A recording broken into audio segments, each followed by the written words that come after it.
Viewers, இன்னைக்கு கமல்ஸ் கிச்சன்ல கருணக்கிழங்கு மசியல் எப்படி செய்யறதுன்னு பார்க்க போறோம். அதுக்கு தேவையான பொருட்கள்: ஒரு 5 கருணக்கிழங்க நல்லா குக்கர்ல அவிய வச்சுட்டு தோலை உரிச்சிட்டு இந்த மாதிரி மசிச்சு வச்சுக்கணும். ஒரு கை சின்ன வெங்காயம் இந்த மாதிரி நைஸா நறுக்கி எடுத்துக்கணும். ஒரு 4 வெள்ளைப்பூடு இந்த மாதிரி நைஸா நறுக்கி வச்சுக்கணும். அதுக்கப்புறம் சின்னதா ஒரு எலும்பிச்சம்பழம் அளவு புளி,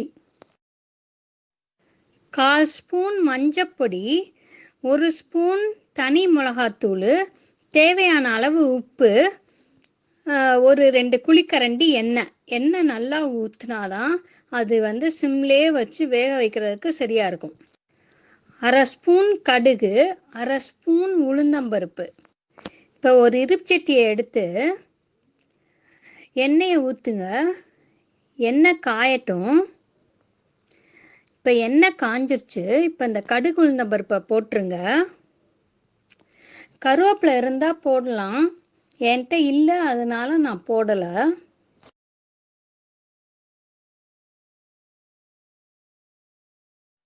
இப்போ இந்த வெங்காயத்தையும் வெள்ளைப்பொடியும் ஆட் பண்ணிடுங்க. நல்லா வதங்கட்டும்.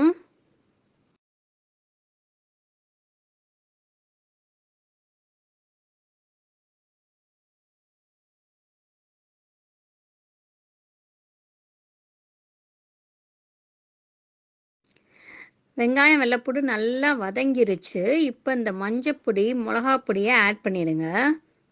மிளகாப்பொடியை ஆட் பண்ணி ரொம்ப நேரம் ஆக்காமல் டக்குன்னு கருணக்கிழங்கையும் ஆட் பண்ணிடணும், இல்லைன்னா மிளகாப்பொடி கருகி போயிடும்.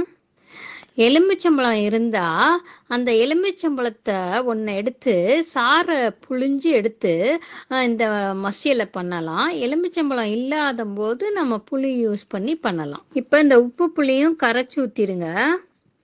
நல்லா கிளறி விட்டு மீடியமான ஃப்ளேமில் அதை நல்லா சார விடணும். கிண்டி விட்டு நல்லா சாந்தோன்னு நம்ம இறக்க போகிறோம். இந்த கருணக்கிழங்கு மசியல் இந்த மூலத்துக்கெல்லாம் ரொம்ப நல்ல மருந்து.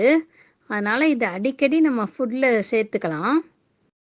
இதை சூடான சாதத்தில் போட்டு சாப்பிட்டா இது ரொம்ப சூப்பராக இருக்கும்.